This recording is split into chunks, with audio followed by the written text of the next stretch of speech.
Lost your phone? Find it fast with Find My Device. Before your phone is lost or stolen, make sure these settings are enabled.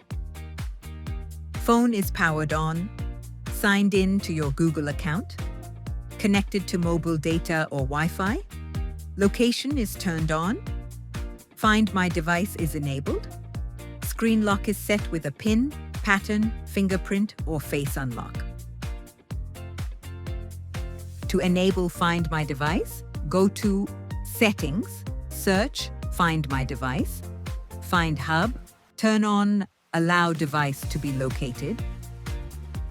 If your phone is lost, visit android.com/find and sign in with the same Google account. You'll be able to locate your phone on the map, play a sound if it's nearby, lock your device and display a contact message, erase your data if you believe it has been stolen. Remember, location may not be available if your phone is turned off or has no internet connection. If your device is stolen, report the incident to your nearest police station immediately.